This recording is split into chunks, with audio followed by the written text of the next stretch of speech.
Holy crap, we went through the entire last episode without talking about Swy. We're horrible people, aren't we? Yeah, I guess so. I mean, he didn't make any noise or anything, but still. Well, he was still there. I mean, it was a small point of time that we noticed he was there, but he was still there, damn it. Swy's just as important as any other character. He's proven this. But because he didn't do anything, I guess we can just going on fire. Yeah, that's another thing. He can just burst into flames and just be fine. He's useful. I mean, dogs have auras too, so... Yeah, well, any animal, I guess, would have auras if they unlock it. Would an animal actually have the mental capacity to know they have an aura and use it? Apparently Zwei does. Makes you wonder, then, I guess. Hey there, people of the internet world. It's Kibatu with GamerCal here. I said here, not heel. Here.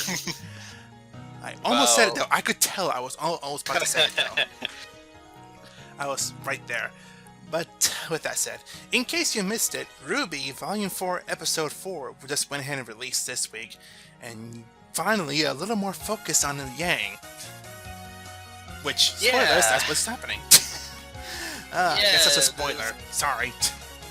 This episode was titled Family, and it's all about them family ties and, bringing in all of the convoluted family that RWBY has around her and is completely oblivious to at the moment, but details. It was only RWBY Yang and Tai Yang, actually, thinking about it.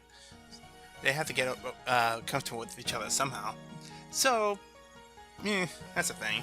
But yes, this Volume 4, Episode 4 just came out recently, so if you guys want to watch that and just catch up with us, you can go ahead and do that. But in the meantime, we'll just be discussing about it and just talking with it. So I'll put timestamps on the episode when we discuss what is what, where is where, and we'll just see how much people will care what we talk about.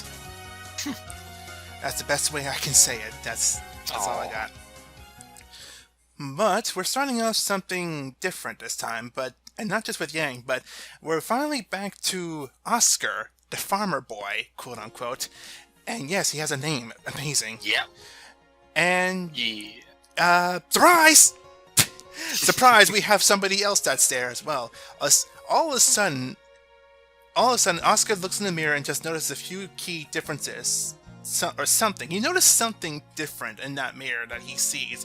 And while he's looking through it and just tries to notice, he's trying to talk to it, saying hello. And then after that, he just gets a surprise voice saying, "Hello, I'm Professor Ozpin." It's like, where the fuck did you come from? Yeah. So, spoilers. We kind of knew this already, but spoilers, he's not dead. I have no idea what Oscar noticed in the mirror, though. I've been looking at it for like 5 or 6 different times now, and I just cannot see what is different in that scene.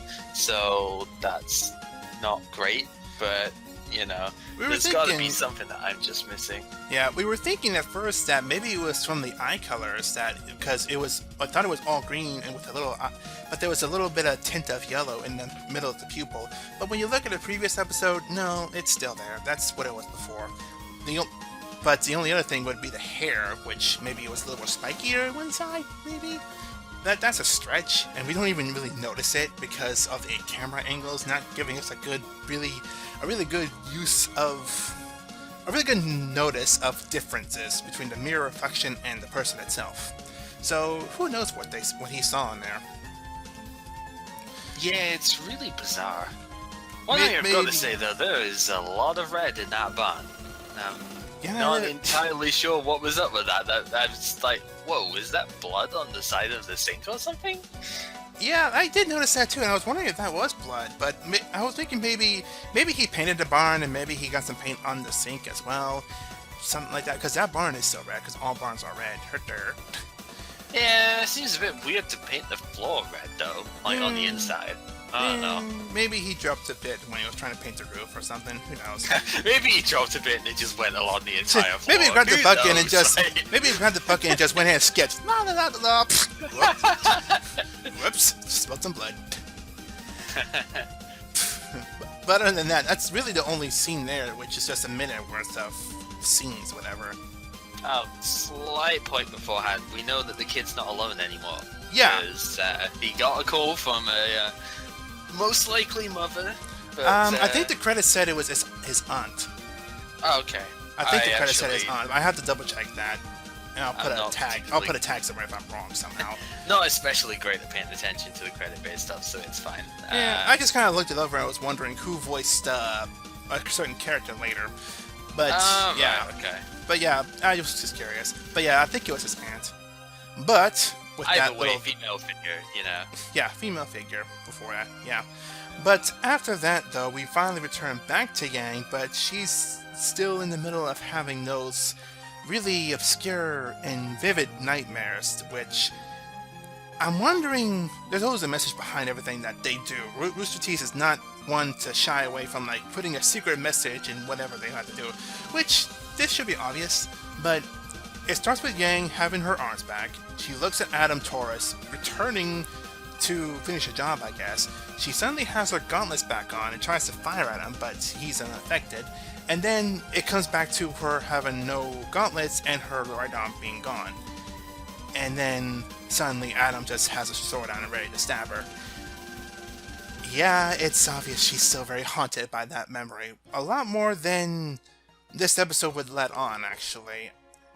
I'm just wondering if no, I don't think she'll ever get over it because of something she said, but the imagery that they give for that moment there, it's not I don't think it's creepy, but it's definitely, it feels vivid, I say.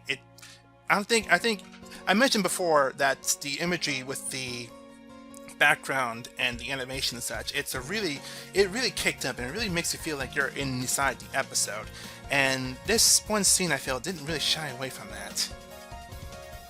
No, it's definitely, like, it makes it obvious it's in a dreamscape, but it definitely puts you know, well into the scene of it with all of the atmospherics as well. You know, you hear the Nevermore and whatnot outside at the start of it as well. It just, you really know exactly what's going on with it. You know exactly who we're dealing with and what the mindset is, and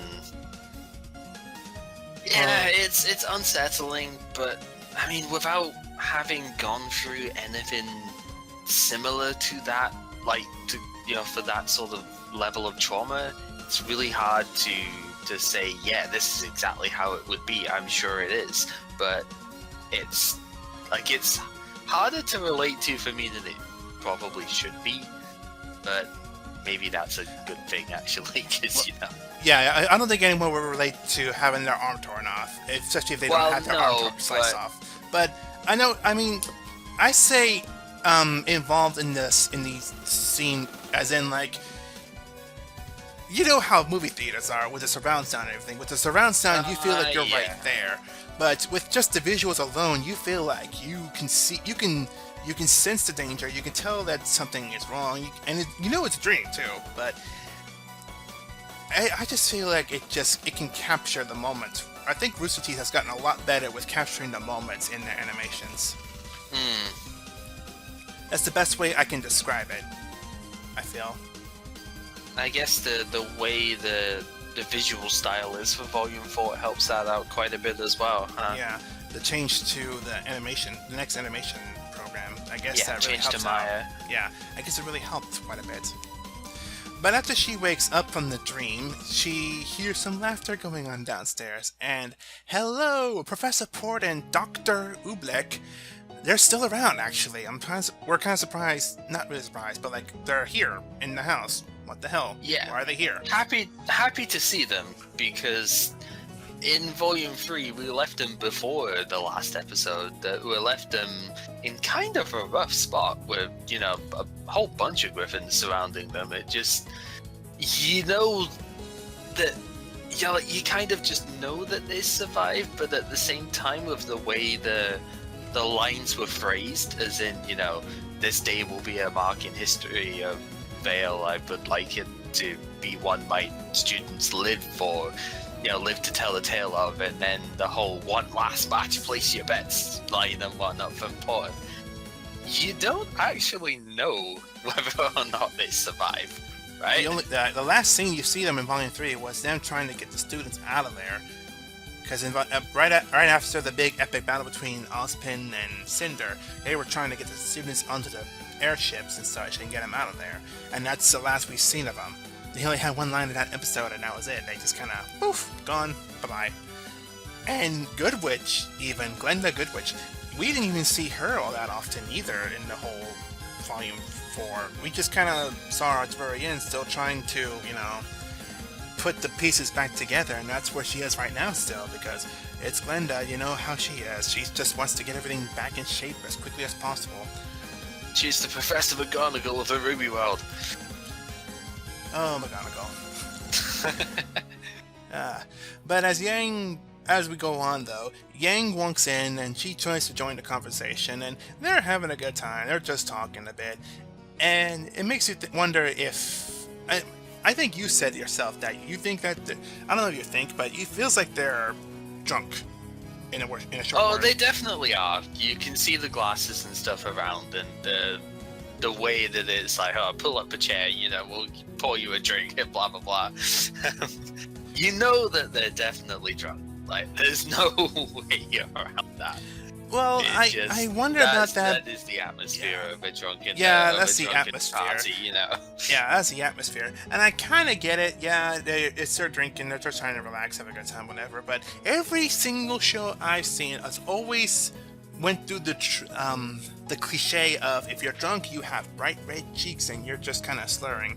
Maybe they're tipsy, in my opinion. Maybe they're just like loosened up. They're just relaxed. They're just having a good time. And they're not drunk, not beaten, faced up drunk. They're just that kind of drunk that just kind of relaxes, enjoys the moment while it is. And I don't know, it still feels weird to me that they're drunk, but Yang still has the brighter blush than all three of them. That's because Yang's a girl. And you know how these things has to be. Yeah, I know. Every girl has that bright blush, yeah. Is it weird that I only notice that when this weird scenes happens? Like, I noticed Nora's blush when she mentioned about John having 7 sisters. Like, that explains a lot, actually. I only noticed the blush there. It's like, why? That seems so inconvenient to notice that. But as the conversation went on with the three, with Professor Port, Oobleck, Tai Yang, and Yang, it got to the point where they were mentioning about Tai Yang having to share embarrassing stories and such, and they were saying like she can handle herself. She's a grown adult. She can take up the conversation, a jab at her father, whatever. And she just kind of made notes. I'm right. She's right here, and she can be talked to directly. Yeah, I would have said something very similar to that, to be honest. That was kind of rude. And that's another sort of indication for me that, yeah, they were a little bit, what's sort of boozed up, I guess, is the one way of putting it. They were, because that is not their normal sort of state that way. Like, that is not the normal sort of courtesy, especially for Oobleck. That is not the sort of normal courtesy they would show Yang, you know. Yeah, well, Oobleck just kind of stayed quiet, and it was really Port and Tai Yang that was mentioning it back and forth, and after Tai Yang just kind of mentioned some blah blah blah in here, this one line stuck out. Like, wow, I cannot believe they said this. I don't care they're drunk. I don't care they're loosened up. I don't care if you're a family and you can get away with it. Okay. The scene goes on, and Tai Yang and Yang are actually arguing. They're talking back and forth, and it ends with Tai Yang saying, "If you think you're ready to go out there and deal with the real world, then I guess you lost a couple of brain cells along with your arm." I just stood there with mouth agape, like, wow, what the hell? I think I actually went, oh my god. I was like, what? You said what? It's like, what the hell? What kind of father are you bastard? But, we were the only ones because Professor Port has eyes. Oh yeah, Professor Port looked at it, it's like, oh, hi. I can see, yeah. Though he did have his eyes open when he fell over as well. So Yeah. I forgot to mention that. I forgot to mention that as well. But Qrow in the dress. yeah, Qrow with a skirt. Again, we gotta mention that after this. But after Yang was told that, she just kind of lightly punched his shoulder and just says, "You jerk! Why did you do that?" Yeah, just kind of like, whatever. I just kind of, you just kind of said something to me, whatever. But I looked at that, and to me, it's something that I wanted to look into, just because. But what you would think that Yang would be super pissed off if somebody would ever say something like that, especially from someone of her own family, and yet she just kind of shrugged it off, like, okay, that doesn't sound like Yang would, like, accept it in that way.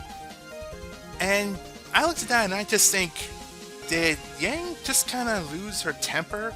Like, lose her temper as in, like, you know how Yang was. Yang just really wanted to get into it and just really wanted to get fired up. That was her semblance. The more angry she gets, the more stronger she got, and she powered up and whatever.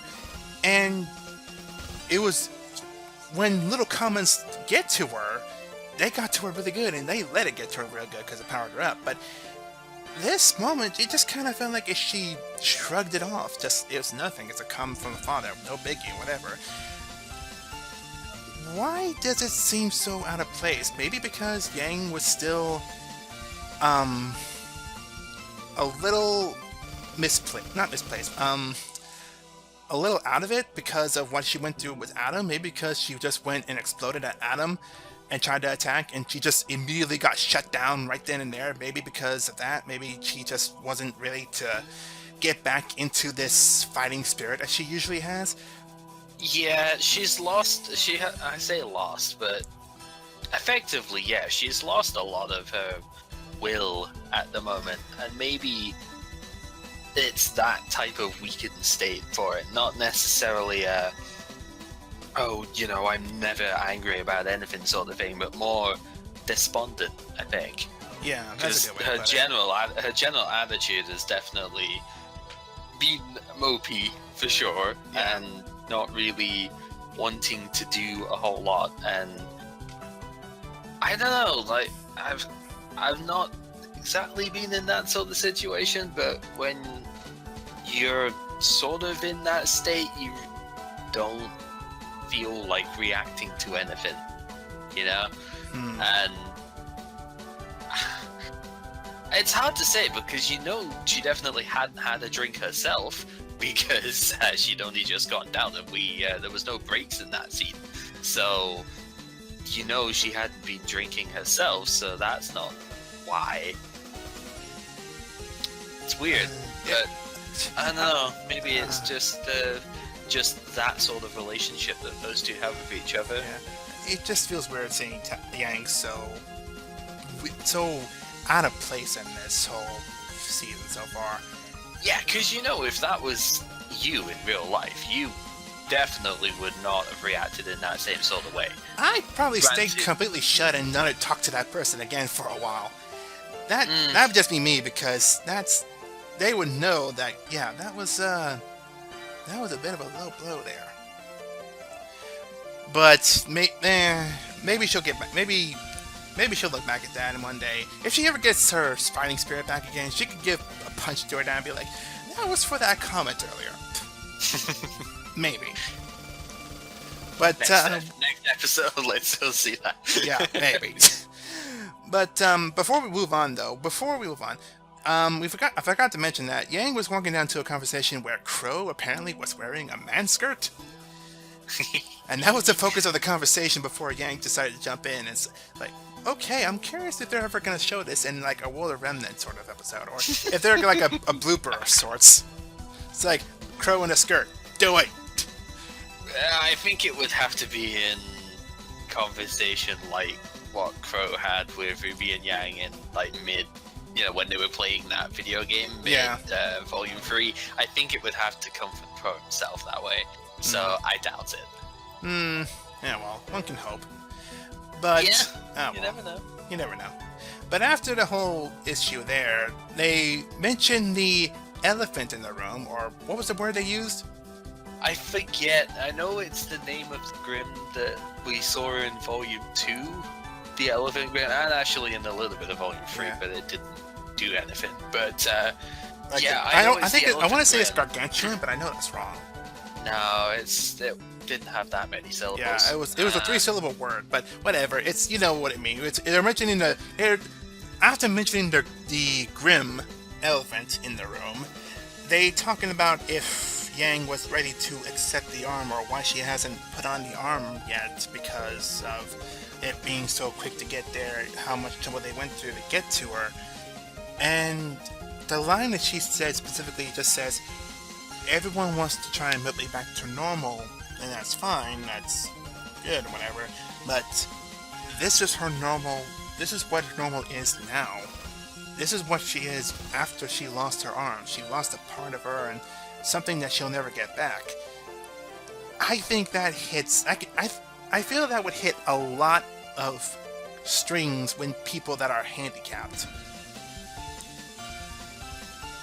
Like, you can imagine somebody that's handicapped, maybe they lost a foot, maybe they lost a hand, a finger, something, whatever. They look at this scene and they can just,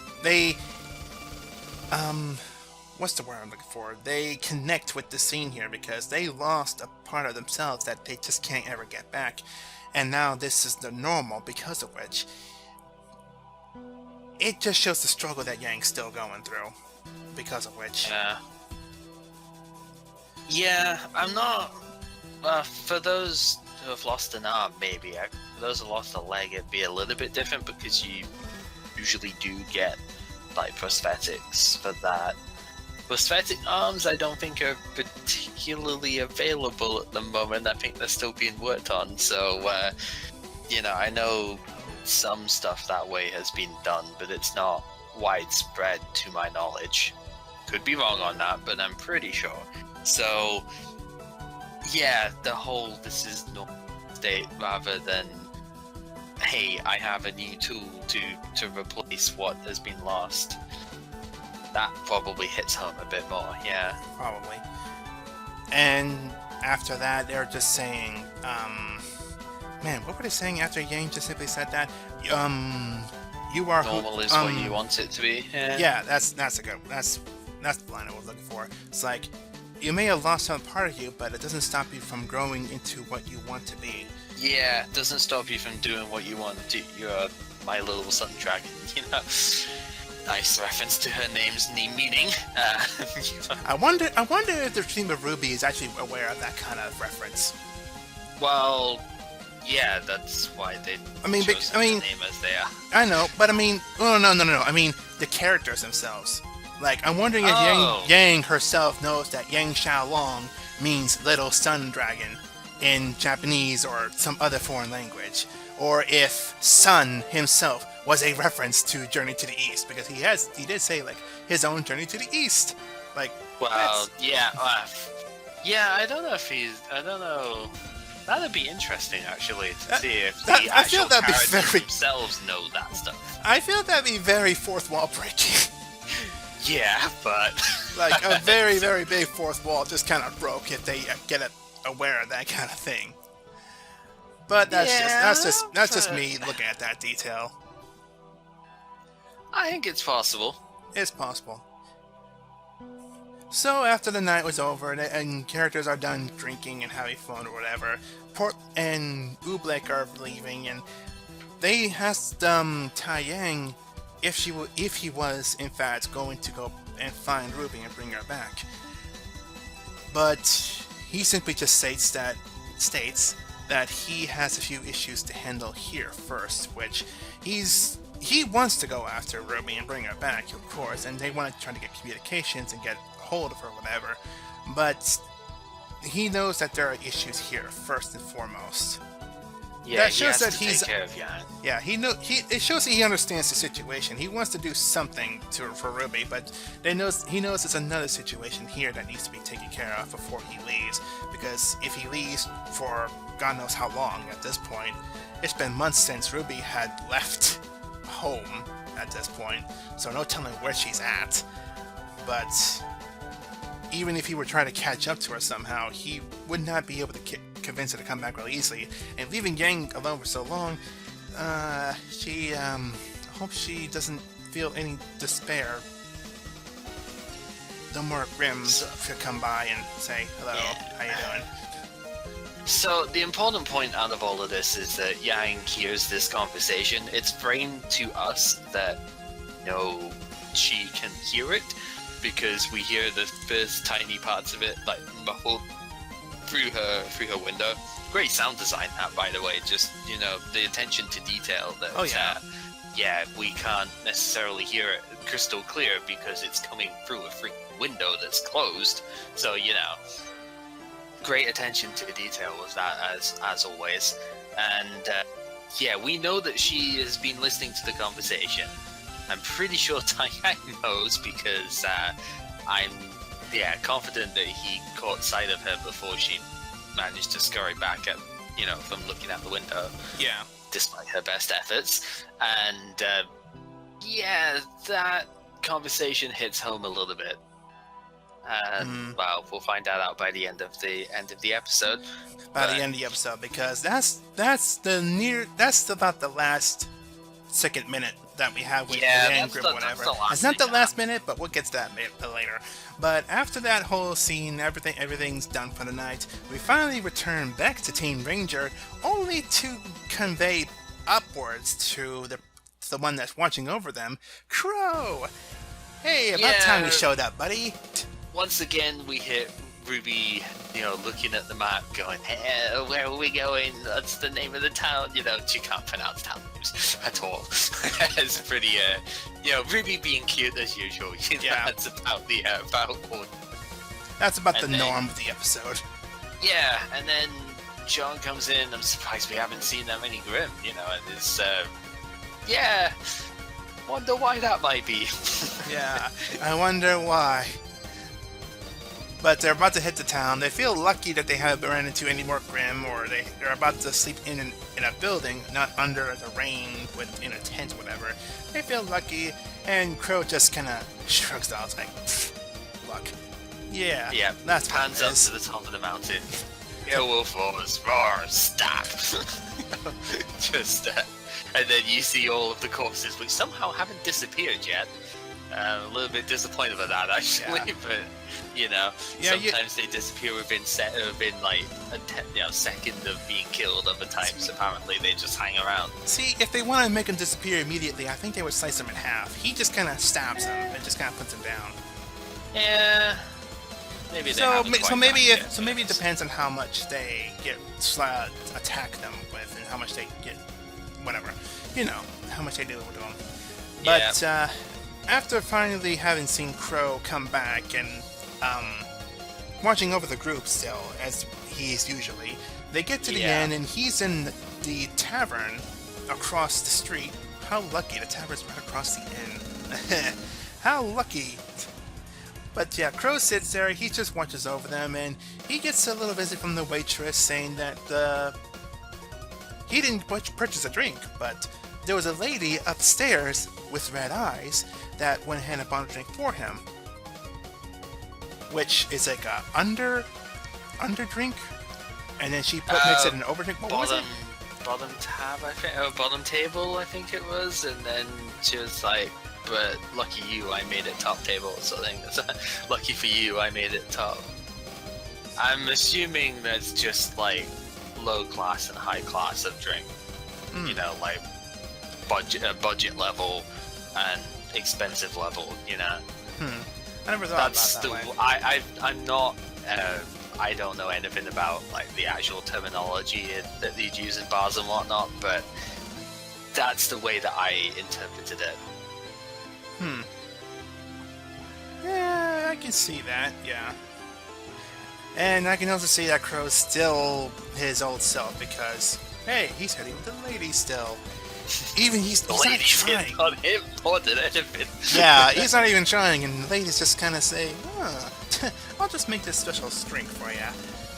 Oh, how... Qrow... Damn it, you're lucky.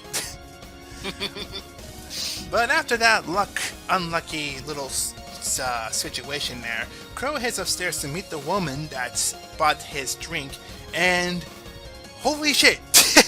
I saw it first and I was like, holy shit! Holy shit! It was Raven. Raven is apparently around and saying hello, and yeah, she's not any less intimidating than she was before. Is it bad that from first look at, when Qrow went upstairs and the very first sort of screenshot that we saw of her, is it bad that my first thought was Aya?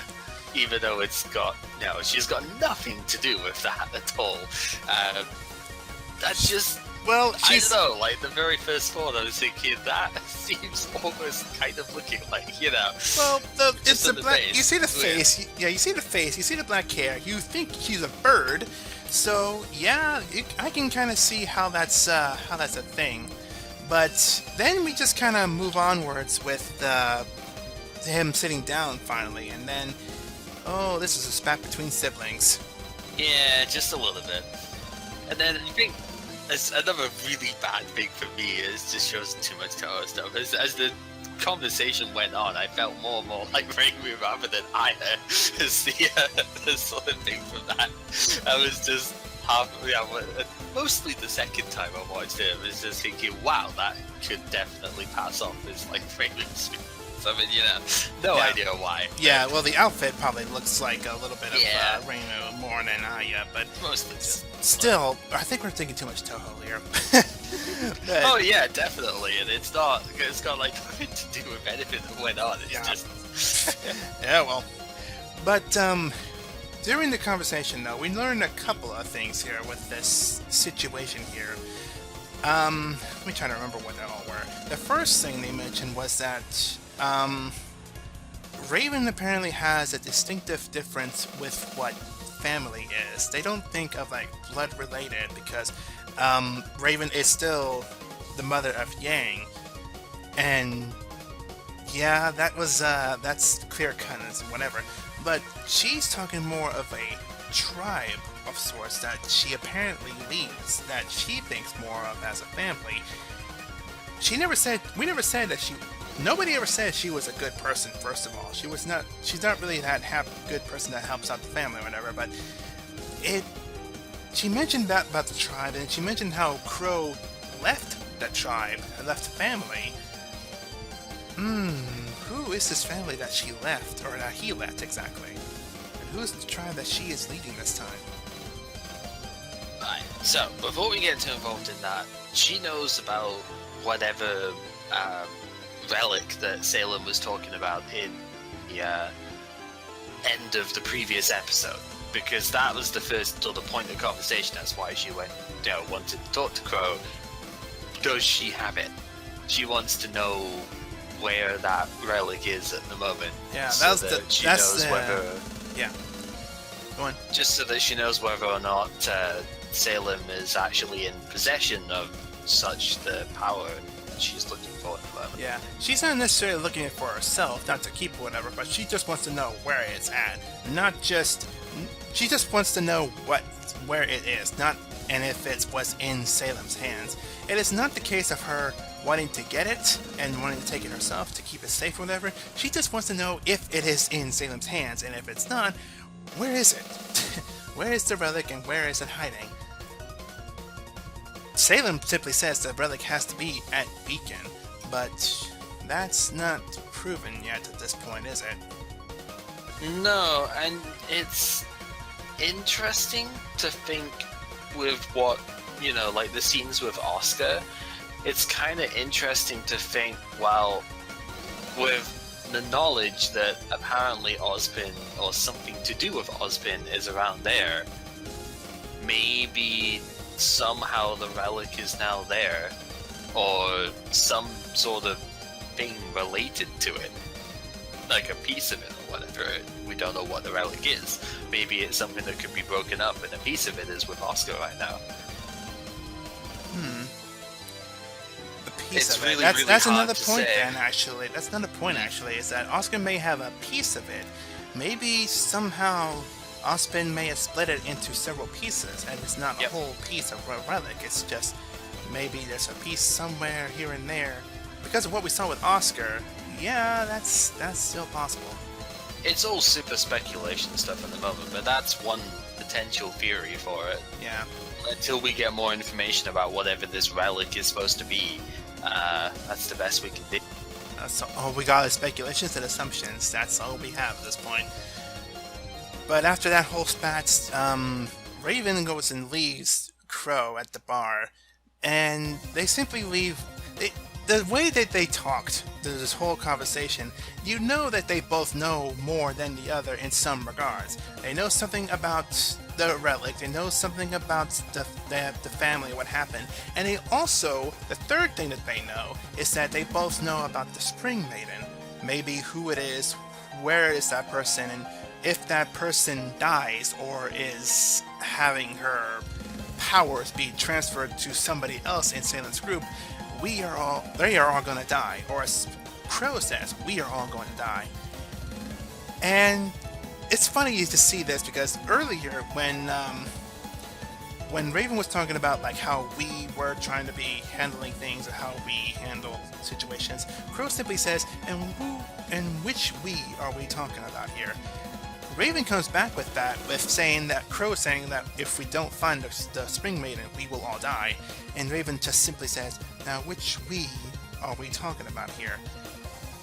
Oh, either Raven's really confident that she's going to live no matter what anyway, or she well, it comes without question, she definitely knows more about the Spring Maiden than she lets on, as does Qrow.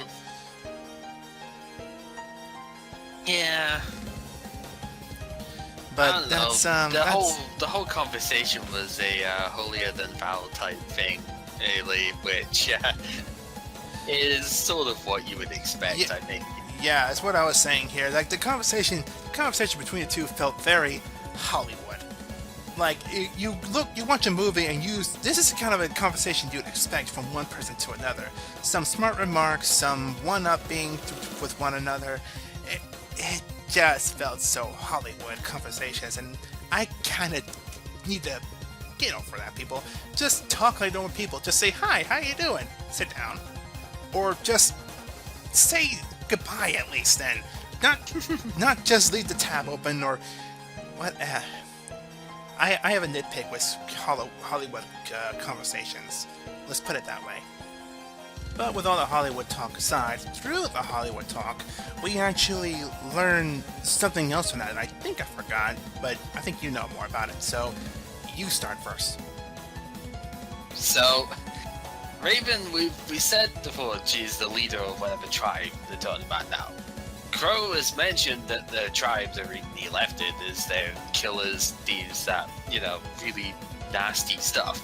And the way that the conversation went, Qrow name dropped the village that was in episode 2, the one that was ransacked and, bandits and stuff had gone and destroyed it. Raven even sort of acknowledges with the whole power stuff is how we didn't know the Grim were going to be going in so quick off of that. And the Raven's group is the one that's responsible for the destruction of that village. Is that what that name is? See, No, I heard Yeah. Qrow say the name, but I didn't know that was the same name that was in episode 2. I did not. I forget names a lot. I should probably double check that, but I'm pretty much completely confident in that, with even just looking at it from the context clues of the discussion. I'm pretty confident that is the of the place, and they are the ones responsible for it. The proof would have to be in the insignia. Yeah, which is the only bit that wasn't seen there, but that kind of makes sense because, where would it be, right? Yeah. It's... Well, if Raven's hoodlums were hoodlums, I say Raven's tribe. If Raven's tribe was the one that really did destroy the village, then that makes me ask another question. Do Ren and Nora know of this tribe then, and how much would they know about it? How much do they know if Raven is related to Yang? How much do they know about the group in general? What have they been going after them? Have they trying to find them? What's the story behind that then? Yeah, and that's if that is an true. interesting one. And that's if that is actually true, that they are the ones that actually attacked that village. But that does raise another point, though. With the whole group itself being thieves and killers or whatever, she still tries to hold them as high regard, as family as well. And yet, Qrow can only see them as those cold-blooded killers. Which, either Raven just... I'm thinking Raven is just really grown with the group so much that she just really just can't think of them any less than family at this point. I feel like it's a similar sort of case with Raven and this tribe as it was with Blake and the White Fang before the Black Trailer. If that makes sense. She was grown up in... she was grown... basically... born into the White Fang, right? She grew up with it. She was at all of the, all of the petitions, all of the protests, all of that stuff. She was really, really, really for that cause, and it was only when Adam was basically forced to get more violent stuff, as we're sort of finding out. He's probably complicit in it to a decent degree, but we know Cinder sort of forced his hand a bit from going free. But it was only really at that point that Blake started to have doubts. And I feel like with Raven here, it's a similar situation, except she isn't having those doubts. She is fully committed to that cause. That cause of survival of the group, Yeah, survival of the fittest. The strong live, the weak die. That's her word, yeah. That's the rule. That was her philosophy there. Now that raises another question then. Why in the world did she help Yang then? For the only time that she actually helped him out, why did she help Yang out then? If Yang was going to die by Neo, and Neo was going to stab a bitch, but does Raven think that Yang is strong then, or is she just because? Is it just because there was a family connection, quote unquote, that's there? Probably. I think if it was RWBY that was in that situation, she wouldn't have done anything. Man, now I'm thinking of more questions that are popping up thanks to you. We just had to go back to science and conversation. We had to go back to that one bit. Well, I'm glad you did. I'm glad you did. I'm not saying it was the wrong thing to do, but you had to go back and make me think more questions. Yep. How dare you? At least I'm not making you say something weird this time. Whatever. Anyway. But yeah, that was a whole part of the conversation between Qrow and Raven that happened there. I think was there anything else between the conversation? Not that I can immediately think of, which means there probably is, but I think... we're probably thinking of... You're probably thinking of missing some sort of detail somewhere, but I'm not bothered to think it over. Nah, it's the sort of thing I would have to look over the stuff for again. Next time we're writing down notes. Next time we're writing down notes, just saying. But with that said, then, after that whole spat between the brother and the sister, there's only one more small moment where... Sorry, you'll get it right eventually. Yeah, I'll get it right eventually. I can learn to speak English still.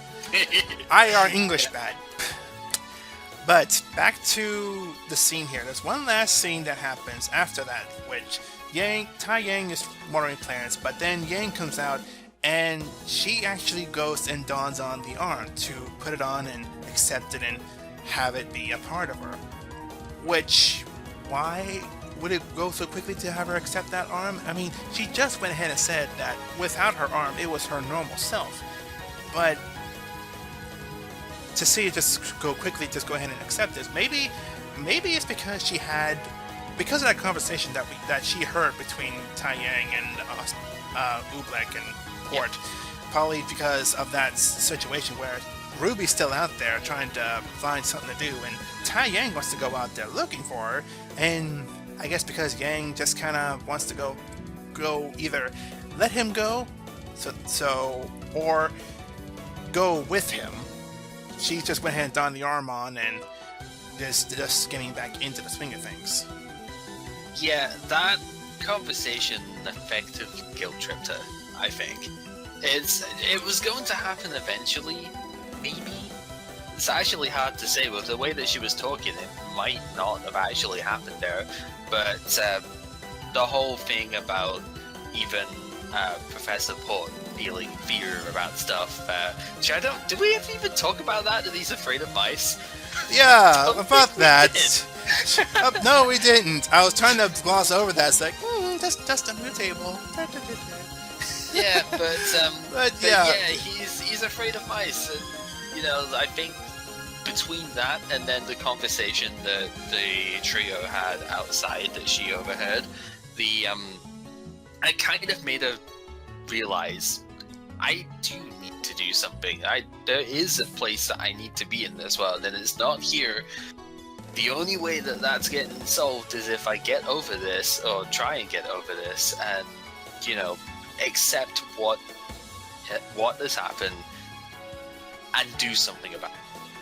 And so she's doing something about it, She is actually gonna go and do something about it. Hooray! But what? That's the question then. Will she get back into it that easily? Will she actually? How long will it take for her to get back into the swing of things? That's the better way of saying it. Yeah, and how much of that are we going to see? Probably not very much. Probably not a whole lot. We will have to come back to Yang training and whatever. We are going to have to come back to that at some point.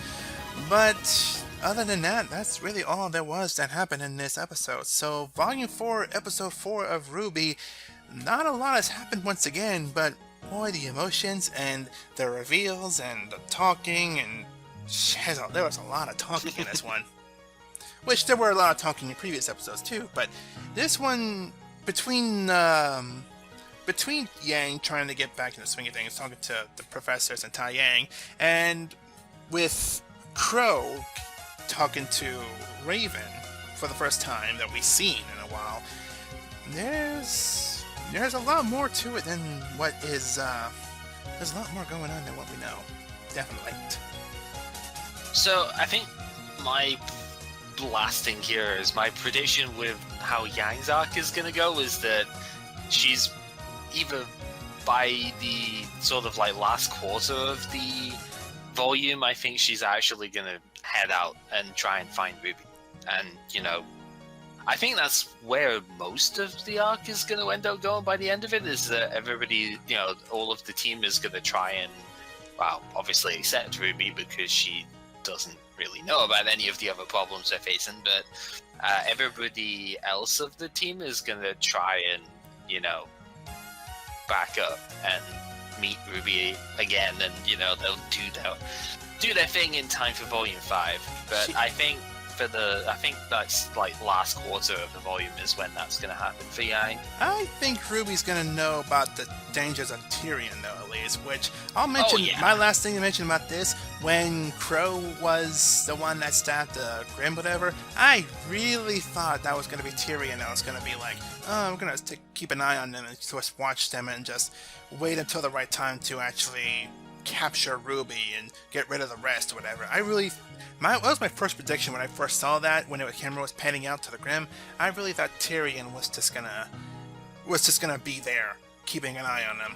But there's a good question, actually. Do you think Tyrion knows a lot about Qrow, or knows that Qrow is following RWBY right now?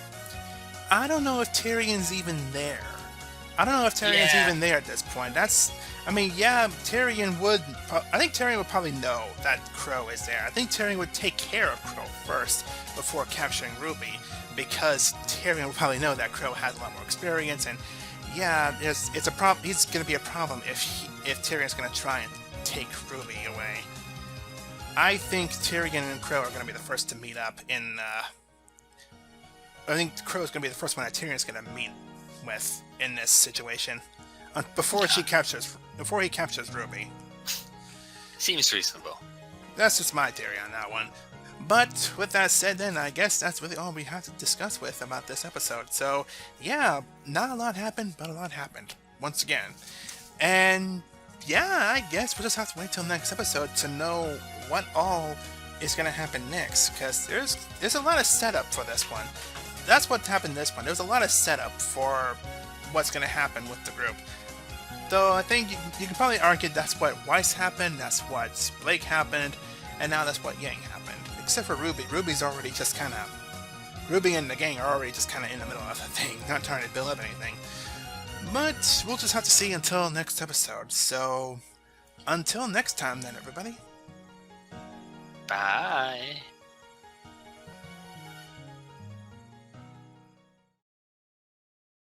And just let me do this to make sure the audio is synced up. I don't want to be talking about Yang and all of a sudden you're talking about Port and his fear of mice at the same time. Squeak.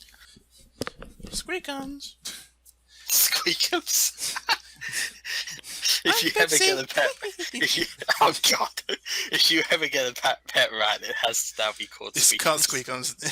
If I ever have a pet rodent at all, any pet rodent at all, it will be called Squeakums. Mr. Squeakums. Have Yang come out and report, hey Port, have you met Mr. Squeakums?